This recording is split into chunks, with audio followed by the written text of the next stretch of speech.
I'm the human picked up by a fox beast man. The fox beast man who just completed the adoption procedures frowned, grabbed me by the collar, and prepared to give me a bath. I struggled desperately, helpless. He posted a help thread, what to do if the little human I'm raising strongly resists bathing. A beast man replied, this kind of human is the most lustful, just take off your clothes and get into the bathtub, and they'll be willing to wash.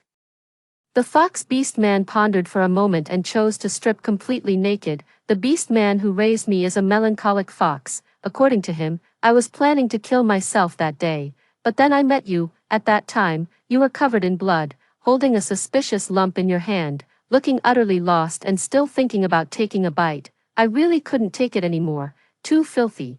I thought before dying, I could at least throw away that lump and clean you up. At least don't be such an eyesore. I was taken home by the fox. Recalling the events of that day, I can only think of how absurd it was. Who would have thought that this seemingly aloof and noble fox actually enjoys self-harm in secret? Several clean, decisive cuts on the wrist had hardened into grotesque scars. Noticing my gaze fixed on his wrist, he silently pulled down his sleeve. Don't look, it's ugly. Once I've cleaned you up and vetted potential caretakers, I'll send you away. Without hesitation, I nodded. The fox looked somewhat unhappy, staring at me without a word. I was very frank and pointed at his wound. You don't even care about your own life, so I don't expect you to care about me either. If I really followed you, I might have to suffer a lot. The fox was furious. With a cold expression, he chopped loudly with the kitchen knife for a while, then served a plate of human food that was a feast for the eyes, nose, and palate. I wisely avoided provoking his bad mood and ate quietly. The fox sitting on the other side of the table was so angry that the two ears on his head were trembling. You ate my food. I didn't even lift my head. You picked me up, so you're responsible. I don't understand why his emotions are so unstable. On the first day the fox picked me up, I tactfully curled up on the sofa and slept soundly. But in the middle of the night, the fox shook me awake with dark circles under his eyes. Did you drug me? Why can't I sleep? Every time he closed his eyes, all he could see was my pitiful figure curled up on the sofa. I was bewildered. What does your insomnia have to do with me? The fox stared straight at me for a long while. Suddenly, he spread his arms and hugged me tightly, burying his face in my neck and taking a deep breath. He even took the opportunity to carry me to the bed in his room, and I struggled. You're such a pervert. You just said during dinner that I'm not allowed to enter your private space without permission. What are you doing now? The fox covered my mouth, silencing me. I changed my mind, then rested its chin on my shoulder and closed its eyes. Soon after, the soft, rhythmic breathing of sleep came from behind me. I numbly let him hold me, staring blankly at the ceiling. I'm really done with this. Foxes, utterly untrustworthy. I transmigrated into this beast man world a week ago. At that time, I knew nothing. Looking up blankly at the cyberpunk-style building before me, I even had a freshly made pancake in my hand. After hesitating for 2 seconds, I decisively walked to the greenbelt nearby, planning to finish my breakfast before pondering serious questions like where I was, because in my hazy memory of crossing the street at a green light, it seemed like something had hit me. As soon as I sat down, I felt a tight grip around my waist. Don't eat that, it's dirty. The next second, a calm and indifferent voice reached my ears, and a furry head leaned close to my neck. Savage, smells like a little human. He sniffed and casually tossed my pancake into the nearby trash bin. Instinctively, I raised my hand and slapped him so hard his head jerked to the side. Are you insane? I struggled against the restraint around my waist and looked down. It was a fluffy white tail. The man with 2 ears sprouting from his head narrowed his eyes, raising his hand to touch his own face as if savoring the sensation, and then, he tilted his head slightly and offered the other side of his face to me. I stood there dumbfounded, reaching out to touch those twitching ears, warm, alive, and when the light hit them just right, you could almost see the pink flush of blood beneath the skin. I froze for a moment, my gaze falling on my blood-stained hands, a sudden flash in my mind, the image of being hit by a car while crossing the zebra crossing. Then my eyes rolled back, and I passed out. As my eyes closed, a man's panicked shout reached my ears. Don't die, little one. Damn it, I must have gone mad from working too much. I actually saw the shadow of a fox in a person, which is utterly bizarre. the fox beastman carried me to the people's hospital for a checkup. Originally, the fox warned me that after cleaning all the bloodstains off me, it would find me a caretaker and send me away. I saw the scar on his wrist and nodded in agreement without hesitation. The night passed, the fox obtained a human adoption certificate, and just like that, I was adopted by the fox beastman, becoming one of his family members. After a night of contemplation, the fox decided not to die just yet. He led me back to his home, pretending to be aloof along the way, and casually asked, "Do you have a name? Should I give you one? Would you prefer me to call you sweetie or darling? How is this any different from humans seeing a kitten on the street and cooing, 'Here, kitty kitty'?" I kept a cold expression and brushed off his hand holding mine. "Neither. I have my own name. My name is Sarah." The fox beastman didn't mind my impolite gesture. Instead, he nodded good-naturedly to show he understood. "My name is Simon. I'm a fox beastman, and you're now the little human I'm taking care of. Got it?" I stopped in my tracks and emphasized my rebuttal. "I'm not your pet. I'm a human." The fox beastman tilted his head and looked at me with a light laugh. "You're really adorable when you're being so serious. Makes me want to kiss you." He had already made up his mind last night, when he held the human in his arms, breathing in that sweet little human scent as they slept. If he doesn't take care of me, this little one will most likely die, so he must stay alive. Suddenly, a warm touch brushed against my face. At the same time, my raised hand came down in a slap. The fox beastman covered his face and muttered softly while opening the door for me, "It still hurts a bit." With a stern expression, I emphasized repeatedly, "I've told you, don't touch me. I will really hit someone." The fox beastman lowered his eyes, looking at me with pity and affection. "But I'm not human, I'm a beastman. These are two different concepts. Did I pick up an idiot little human by mistake? It's okay though, I can take care of you. You just need to focus on staying healthy and happy." The fox who adopted me said that in real life, I'm already in a state of death. I looked at it with disbelief. Then, in a flash, the image of me being hit by a car while holding a jianbingguozi, Chinese crepe, and flying through the air suddenly appeared in my mind. The words on the tip of my tongue were swallowed back. "I think I might have actually died a little," he explained. "This is a beastman world. Every human who dies accidentally will randomly appear here, and beastmen take the opportunity to pick up the humans who drop unpredictably to raise them. Everyone who comes here needs to be registered for later unified socialization training to adapt to human society and prevent stress reactions." Picking someone up is a bit like when you see a dirty and pitiful little cat on the street and want to take it in, but it's also different because here, beastmen and humans can be together. Moreover, humans who come here have a peculiar calming ability that can prevent beastmen from becoming violent. Although it's my first time raising a human, I've done a lot of research online. I close my eyes, not daring to imagine the scene of being raised by a fox beastman in the future. Simon scoops me up like a child and carries me toward the bathroom. His tone is gentle and doting. "All right, it's time for your bath now."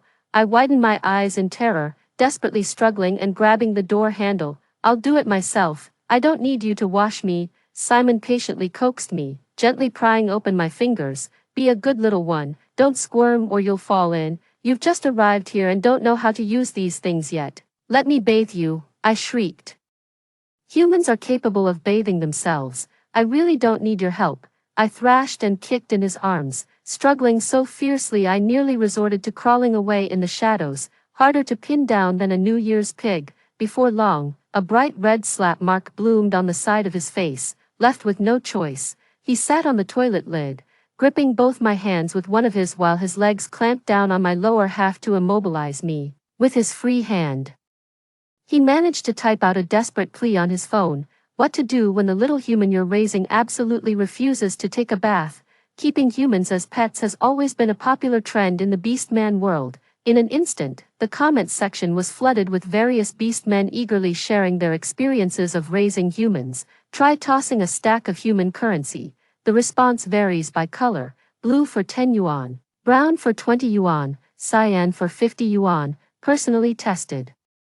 The red 100 yuan bill works best. I know this one. When giving humans paper money, you have to coax them a little.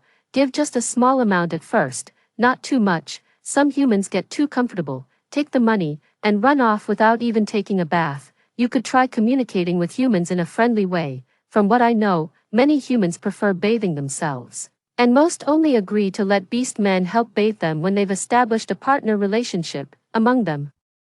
The most upvoted beastman reply was, "This type of human is the most lustful, just take off your clothes and get in the bathtub, and they'll be willing to bathe." I didn't even have time to snatch his phone away. "We don't have human currency at home right now. Be good, and I'll bathe with you." The fox beastman pondered for a moment. After filling the bathtub with water, he chose to strip completely naked. I watched helplessly as 2 streams of nosebleed slowly trickled down.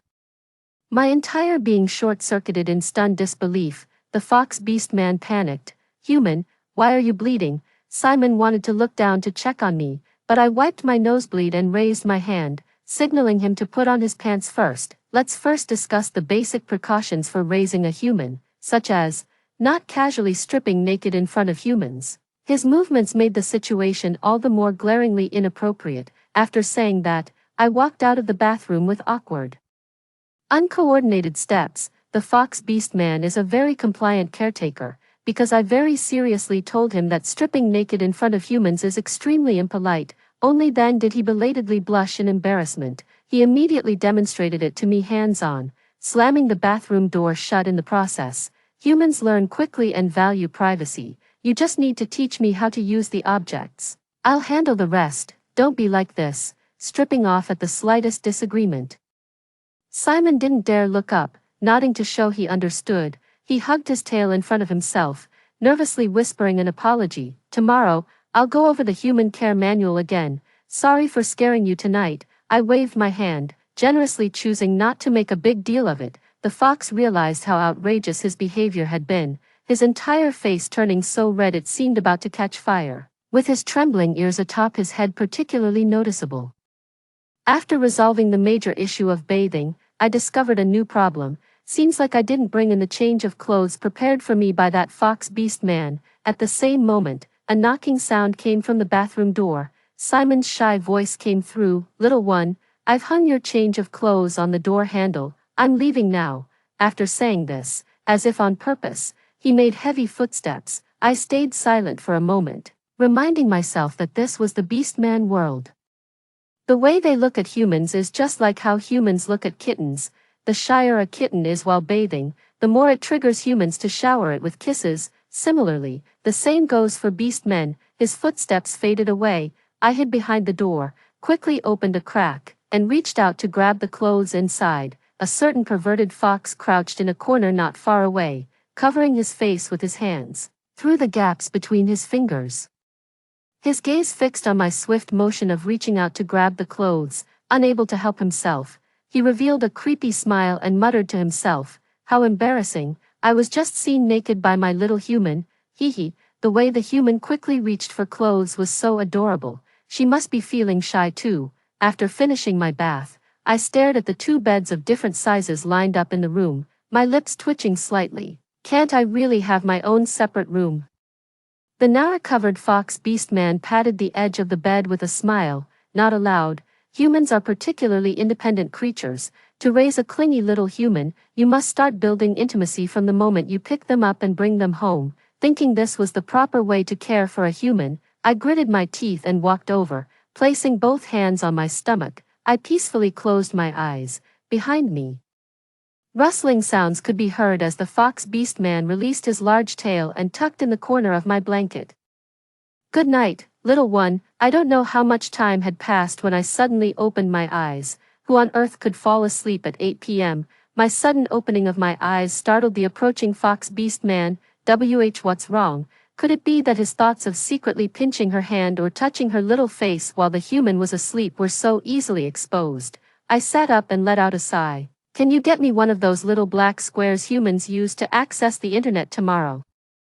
I can't sleep without playing with a phone at night." The fox beastman stammered. "No, human eyes are too fragile. They'll develop myopia." I pursed my lips and feigned a pout with a blank expression. "Please." The fox beastman visibly shuddered, his fluffy white tail swaying slightly behind him. He seemed secretly pleased. "I'll let you play with my phone, but I have one condition. From the moment I brought you home until now, you've slapped me 3 times. I want it back. He extended 3 fingers, waving them before my eyes. Living under someone else's roof, I had no choice but to mind his moods. Thinking he was going to settle accounts, I offered my face and closed my eyes. Go ahead and hit me. The fox beast man's frenzied kissing spree was within my expectations. I knew it. With a completely resigned expression, I let him hold me in his arms while he went wild, sniffing my face, my hands, even my noble head. Now nothing remained pure, baby. You smell like a freshly bathed human, so fragrant. Your face is so soft. I'm no longer a wild beast that nobody wants. Anyone who's raised a human knows, even if you're just sitting there, I adore you. Every time I look at you, I find you so adorable. I just want to hug you tight and shower you with kisses. The fox beast man is utterly intoxicated by the joy of absorbing humans, completely oblivious to how much I want to slap him again as my cheeks are being sucked thin. I deeply empathize with that kitten who got caught by humans and was relentlessly kissed and had its pants rummaged through. I extend a finger to stop the overly affectionate fox beast man. All right, 3 slaps. You've kissed me more than 3 times already. No more kissing. The pouting fox beast man paused briefly, then hugged me and took a deep, dramatic breath. I'm speechless. The next day, the fox beast man took me out to buy a phone. We also bought a lot of clothes and skirts. I've already gotten used to the sudden kisses from the fox beast man in just one morning, because I know, if not satisfied, this fox beast man would genuinely hide in a corner, sulk in the shadows, and cry until he hyperventilates into alkalosis. Simon stayed with me for about a week, and I gradually adapted to my new identity of being raised by a fox. During that time, it seemed like inspectors came by, probably to conduct a survey and register the adoption of a human. But Simon sent them away with just a few words. Apart from being slightly annoyed by the overly clingy fox beast man, I'm living quite happily. Come here, let me help you groom your fur. Holding the grooming brush, the fox unfurled his fluffy white tail, casually draping half of it over me. I find the little splash of fiery red at the tip of his tail quite beautiful, but he doesn't seem to like it much. He dyes it white with fur colorant every day, but for some reason, the dye didn't work very well on it. Your shedding seems to be getting worse lately. I frowned and couldn't help but sneeze. Then I pointed to the round, soft little ball on the table nearby. Look, today I collected the fox fur around the house and made a felted fox ball for you. Simon first showered me with kisses on both sides, indulging in his human cravings before belatedly realizing, holding his own tail in shock. His voice cracked with alarm. Why is so much falling out? I casually remarked, probably just normal bodily shedding, though, it might also be from overusing that fur dye of yours. Still, your tail has been shedding an awful lot lately. I slept with it as my pillow at night, and woke up covered in your fox fur. The fox pondered, then, right in front of me, silently drank 2 doses of fur-fixing potion. Tonight, I lost the chance to hug a fluffy, fragrant, and soft tail. Early the next morning, I was woken up by the fox's sneaky movements. I leaned in closer. What are you secretly eating behind my back? The fox's hand trembled, scattering pills all over the floor. I picked one up to examine it and suddenly understood. Were you trying to swallow sleeping pills? Meeting my honest gaze, the fox opened its mouth, hesitating as it tried to explain. Annoyed by its dithering, I seized the chance to grab a handful and stuff it into my mouth. The fox panicked and immediately tried to make me spit it out. Spit it out, spit it out. You're not allowed to eat that, that's food for animals. The fox was nearly in tears as he said, I didn't mean to swallow sleeping pills. I wouldn't dare die at home and scare you. In contrast, I remained relatively calm as I spat out the pills. Oh, that's fine then. After the fox calmed down, it belatedly realized it was time to send me out today, so it slung a bag over my shoulder, sent an address on the phone, and said with a serious expression, Sweetie, today you'll have to go to work on your own, all the way out there. Once you get there, follow the instructions and complete the tasks. Just tough it out until 6 p.m., and remember this, tasks are endless, so you'll need to learn how to slack off. The fox rambled on, telling me many things to be mindful of. After hearing what he said, I widened my eyes in disbelief and looked up to question the fox. Aren't I the little person you're raising? Why do I still have to go to work?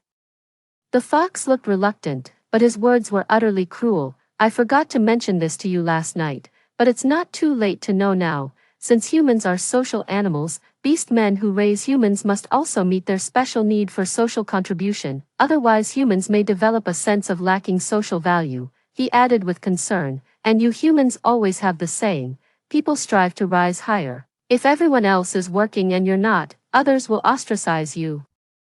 This is the first step in human socialization training. Alright, come here, one more hug and then you should head out, or you'll be late for work. The words on the tip of my tongue were swallowed back. I held it in, and finally, as the fox lifted me onto that little yellow bike resembling one from the real world, I managed to blurt out, why must people always strive for higher places? People can actually go anywhere they want. The fox tilted its head and put a helmet on me.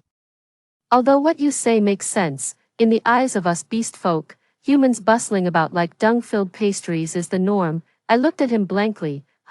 Is that description accurate? I watched longingly as the fox turned and went upstairs, until he appeared at the window and mercilessly drew the curtains shut.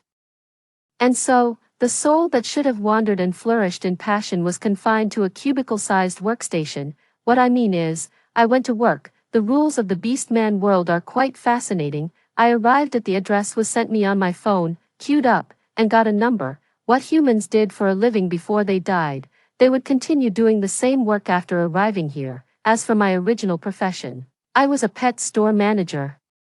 I had assumed that even though this was a world of beast men, there would still be ordinary small animals. Never expected that on the first day of work, I didn't see any ordinary small animals. Only various types of beast folk came. As someone who treats small animals, I had to resort to some very strange treatment methods based on the beast folk who came for consultations. The first visitor was a very elegant and proud peacock beast folk. He came in clutching his stomach and immediately complained of chest pain. I'm sorry to bother you, but I'm in unbearable pain. Perhaps, only a human's touch could ease it. He weakly lifted his head, giving me a sidelong glance, his lips pale. I remained silent for a long while before completing the registration and double-checking. Are you absolutely certain your heart is located in your abdomen? The peacock beast man nodded firmly. That's exactly right. After a series of observations, I noticed that whenever I approached, the peacock beast man would become extremely nervous, eyes wide open, limbs suddenly fidgeting. Suddenly, I seemed to understand what the human staff member who had shown me around earlier meant when they said, beast folk have specialized hospitals for their medical needs, so in their eyes, your place is basically like a cat cafe open for business. Don't be nervous. I spread my arms toward the peacock beast folk and asked softly, need a human hug? The peacock beast folk was overjoyed, happily nestling into me like a big bird and taking a deep sniff, so satisfying. Then, he rubbed off the pale lipstick shade that was essential for feigning illness. I stayed still for a long moment, then with some difficulty, I pulled him into my arms and patted his back. I think I understand how to treat the beast men who come to me complaining of pain. They're here to absorb human energy. The melancholy fox no longer looks up at the sky at a 45-degree angle in sorrow, because I brought home a little snake from work. Simon was horrified and couldn't believe it, repeatedly confirming my stance. You're going to keep it? I nodded, with the sluggish little snake still hanging around my neck, its head tilted to one side. The little snake was about to shed its skin, but it was being a bit clingy and unwilling to come down. On top of that, I was standing at the door, one hand holding the insulated box I had bought on my way home from work, the other carrying groceries, looking up at the fox blocking the entrance. Besides, it's just for one night, and they paid me. I defended myself. Well, this snake is different. Today when I went to work, all the beast men found various excuses to get hugs or cuddles from me, after satisfying their human addiction. Only the snake asked if I was tired, because of this. When the little snake offered to pay to stay at my place for a night to safely complete its molting, I was willing. The fox was furious, its originally somewhat pale complexion turning flushed with agitation. It's a snake beast man. I don't agree. Besides, I'm not even dead yet, and you're already thinking about finding the next one. Have you considered my feelings, letting this snake into our home? Absolutely not. The idea that their adopted human wants to keep a snake is simply unacceptable to the fox. I don't understand how he got to this point, but since he brought it up, I think it's necessary to be honest with the fox about what's on my mind, but you didn't consider my feelings when you tried to kill yourself by taking pills. At the very least, you should have made arrangements, like terminating our adoption relationship and transferring your assets to me for free. I figured it out while at work. Although the fox is now consciously controlling his self-harming behavior, at least he no longer cuts his wrists in front of me, but he spends a long time in the bathroom every night, and when he comes out, there's still a faint smell of blood on him, not to mention this morning when he secretly swallowed pills in the room. If you want to die, I have to think about my own future, don't I? I'm just bringing the little snake back to get familiar with the environment for one night.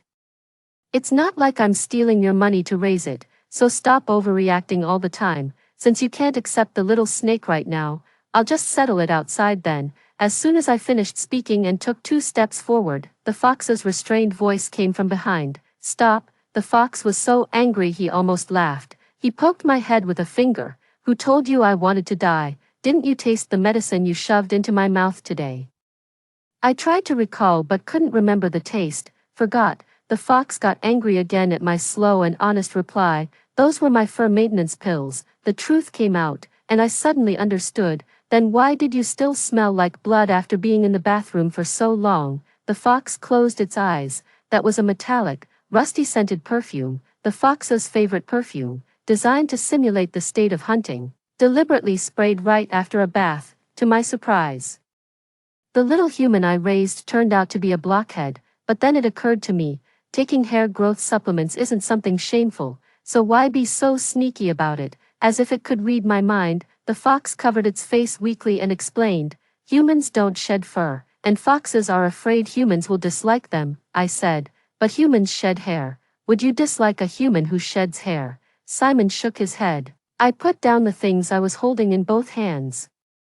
The fox caught a glimpse of my movement through my fingers, thinking I was about to give him a comforting hug, so he took a rather reserved step forward. I grimaced and shook my hand. Ouch, that's so heavy, I should have put the stuff down before talking to you. Meanwhile, the little snake draped over my shoulder tactfully stroked the fox's head with its tail, whispering sympathetically, don't be sad. The fox's expression twisted fiercely as it swatted away the snake's tail. Get lost. No matter how unwilling the fox was, it couldn't resist me. I brought the little snake inside. The fox snorted coldly and slammed down the things it was carrying. This snake just rolled its eyes at me. The little snake coiled itself up in a pitiful manner, pressing its head lightly against me as it explained in a whisper. I didn't. I looked down at the little snake's grayish-blue eyes, which were completely unfocused. Its entire body pressed against me uneasily, letting out soft whimpers.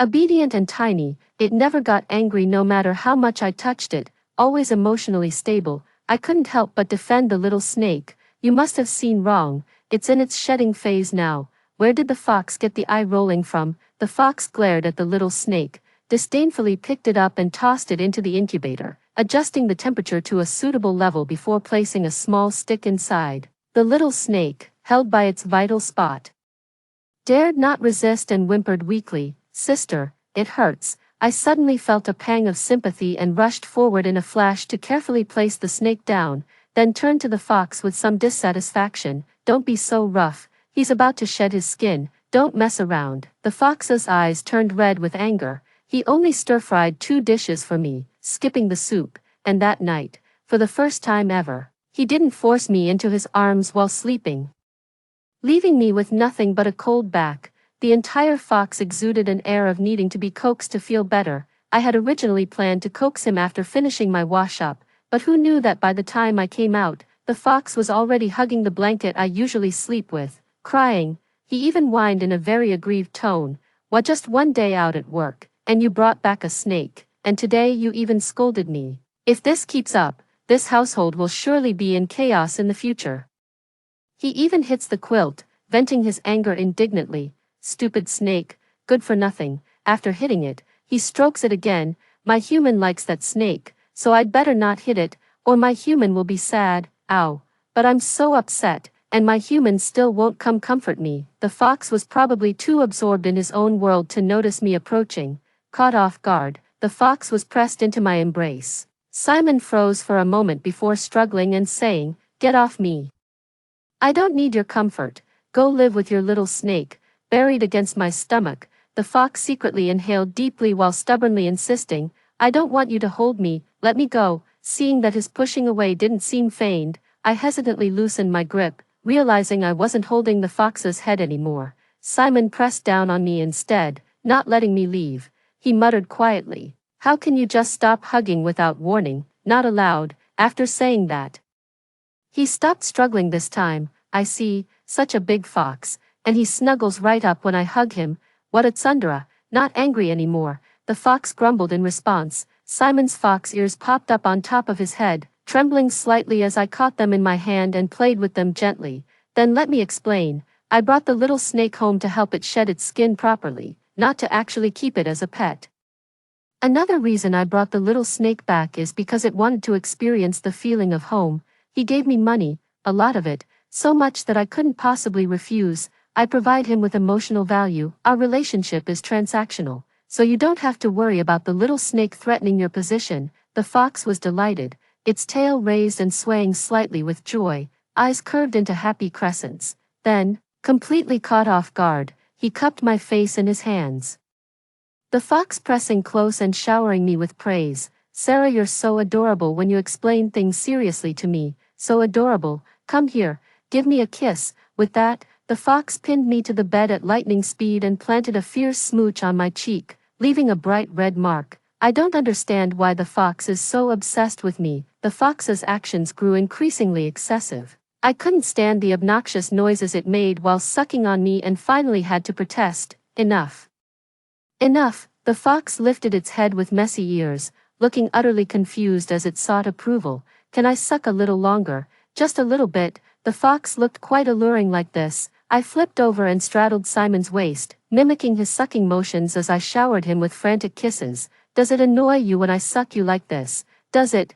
Then I looked up. The fox looked utterly satisfied and dazed, still panting lightly. Ah, not annoying at all. More please.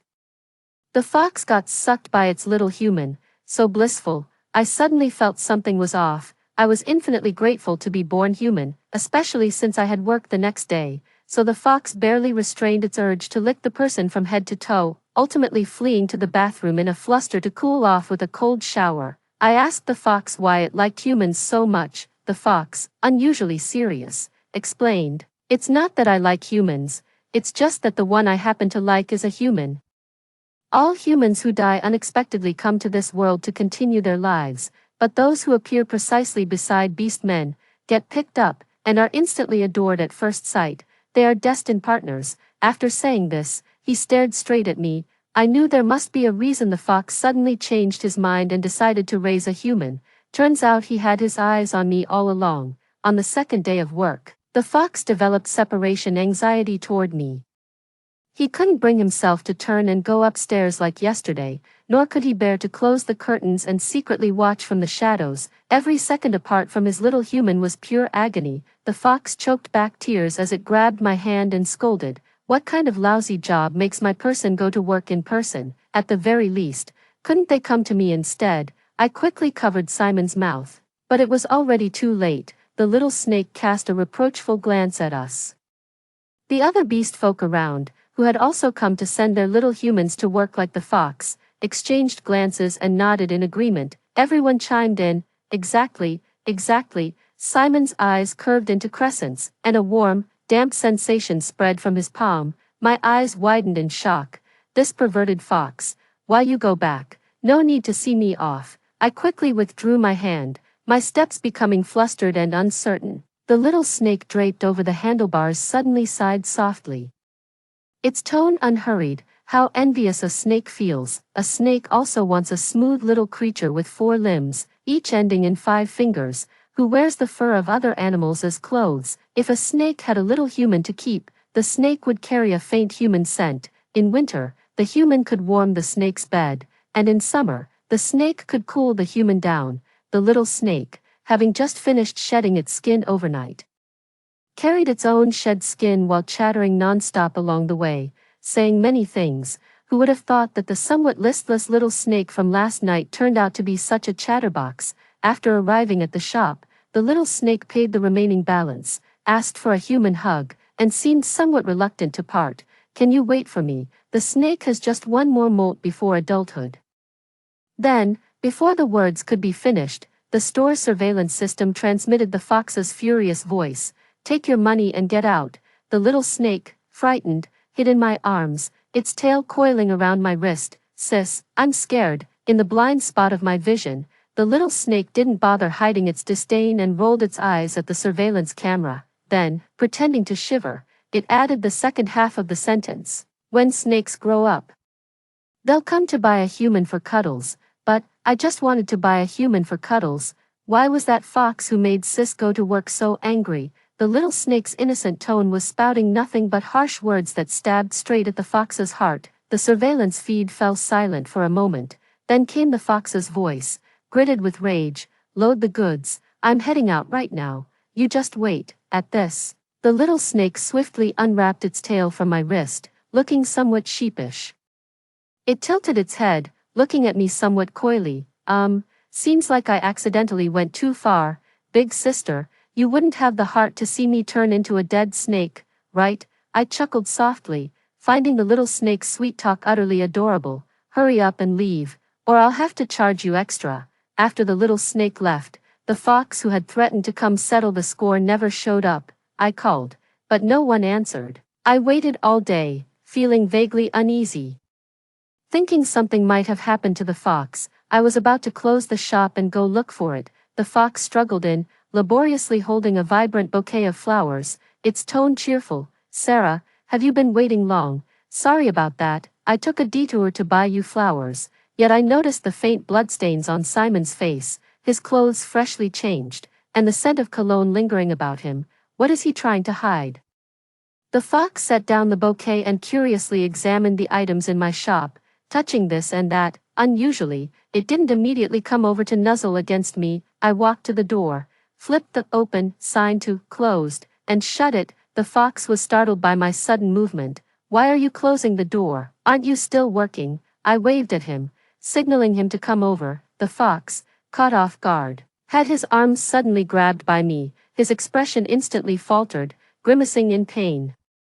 Ow, ouch, ouch, ouch. I furrowed my brows, turned around to fetch the first aid kit, and began treating his wounds. How did this happen? The fox guiltily touched his nose, turning his face away to avoid my gaze, and muttered softly, on the way here, I accidentally fell. I let out a cold laugh, and Simon immediately straightened his back involuntarily, falling on flat ground left claw marks. I'll give you one more chance to tell the truth. The fox remained silent for a long while. Lowering its head in confession, I got into a fight with a few Tibetan foxes. They mocked me for being a white fox with a tuft of red fur on my tail. They also said that's why I was driven out of the family to live on my own shortly after coming of age. Yet every fox naturally leaves the family to live independently for a while after reaching adulthood before returning. The Tibetan foxes made it sound like some shameful secret, as if I were an illegitimate child. Simon said somewhat dejectedly. I bandaged his arm and gently rubbed his drooping ears atop his head. What else? He looked up, meeting my attentive gaze, then suddenly turned his face away and asked me a question in a trembling, cautious voice. Sarah, do you also think there's a certain smell on me? My personality is particularly stubborn, not easy to get along with at all, very particular about cleanliness, and quite demanding. Simon's mood was clearly off. He pressed his lips together. His eyes red as he struggled to hold back tears, his voice choked with emotion. This kind of situation probably means the fox has suffered a lot of grievances in places I couldn't see. I didn't answer, turning his face toward me. A gentle, tender kiss landed on Simon's lips, leaving the entire fox utterly stunned. He sniffled and let out a confused, clearly still out of the loop. I never thought that. Clearly, my fox is the sweetest. Those square-faced Tibetan foxes are just jealous of you. Understand, but because you're too perfect in every way, they couldn't find any flaws to attack, so they made up rumors about you smelling bad. Even your beautiful, fluffy tail wasn't spared from their nonsense. I kiss his face and wipe away the teardrops from his eyelashes. We eat, drink, and live together.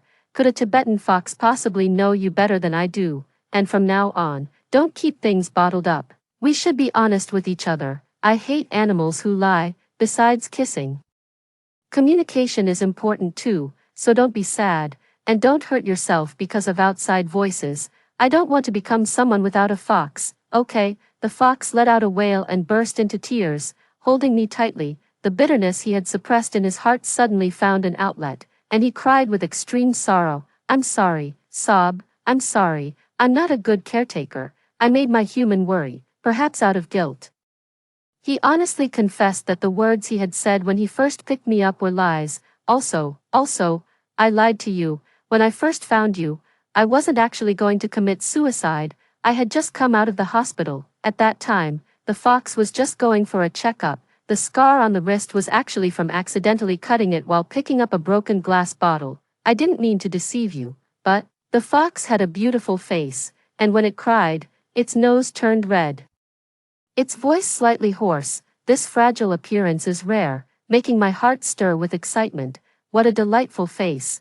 It looks even better when crying. I took over his words, but you like me too much, afraid you'd secretly keep tabs on me in case I did something drastic, so you let this misunderstanding linger. Simon instinctively tightened his embrace and softly murmured in agreement, his tone pitiful, "I've confessed everything. There's nothing left I'm hiding from you, Sarah." "Don't hate me," I chuckled softly, having seen through it long ago. The fox's lively nature simply couldn't be concealed by his forced melancholy of gazing at the sky at a 45-degree angle. Sometimes he'd stare blankly at the knife with a poker face, pretending to be troubled. As I looked over, the ears on my head twitched happily, and I didn't even realize my fox tail had slipped out. Can't even pretend properly. But a fox who misbehaves needs punishment to learn its lesson. I lifted Simon's chin with my fingers and looked down at him. "Depends on your performance." The fox tilted its head nervously, rubbing against my palm. "You can do whatever you want, just don't hate me." He looked too well behaved like this. It made me inexplicably want to do something to ease the tension. So I pushed the fox down. A lying fox deserves to be punished by the little human he raised. "Do you admit it?" Simon swallowed nervously, his voice strained. "Admit it." In the end, the entire fox looked up dazedly at the ceiling, instinctively seeking my kiss. He even proactively asked for the punishment to be harsher. I did wrong. I must be punished. I really liked this look of his, being taken advantage of, dazed with pleasure yet utterly generous. Then, under the guise of punishment, I kissed the fox until he was even more bewildered. I think I liked the fox a little. I was planning to wait until tomorrow, or the day after, basically, until I bought a bouquet of flowers, before confessing to Simon. But that night, when I got home from work, the fox seemed distracted and ended up breaking 5 dishes in a row. I thought it was an accident. It wasn't until I entered the kitchen that I realized the fox had done it on purpose. Simon looked at me innocently, holding the last intact plate in his hand, and I watched helplessly as he provocatively let go. I was seething with anger. The fox's eyes lit up. "Oh dear, what should we do? It's broken. Are you going to punish me?" Simon didn't get the punishment he wanted and even got slapped instead. After finishing his bath with a pout, he curled up on the bed, waiting to be comforted. I reasoned with him. "If you want a kiss, you can just tell me directly. You shouldn't deliberately misbehave to ask for that kind of punishment." The fox turned its back, leaving me with a fluffy, bushy tail. After a long pause, it finally blurted out, "It's you who made me confuse the meaning of punishment, and yet you hit me. Now it won't get better without at least 10 kisses. I'm mentally exhausted and don't feel like coaxing anymore." So he patted the edge of the bed. "Come here, I'll let you feed on me." Counting to 3. Before he could even finish speaking, I was already grabbed by the fox. "I don't want to be fed on from below, I want to be on top." Simon practically wants to devour every inch of me when he's sucking, and the feeling of being held beneath him is terrifying. I'm utterly terrified. His fox tail wraps around my waist as he makes me straddle him, his voice growing increasingly excited. "Then I'll be on the bottom." I slap him across the face without a hint of expression. "Do not say anything ambiguous." For the first time, the fox stubbornly defied me. "No matter if it's above or below now, in the future, I want to be inside you." I quickly covered his mouth to prevent him from uttering more inappropriate words. Flustered, I snapped, "Enough, be quiet." The fox quieted down, but he licked my palm with a seductive gaze. This demeanor was anything but well behaved. I almost succumbed to the mistake all women are prone to make. But thankfully, my willpower held strong. With my face covered in red marks, I intertwined my fingers with his. Good night, my fox. Simon hugged his own tail, staring at me resentfully. After a long pause, he blurted out, I want to hold you while I sleep. After hearing the story above, what are your thoughts? Feel free to share your opinions in the comments section. Looking forward to hearing from you. If you liked this story, don't forget to like it, share it, and subscribe to my channel. See you next time.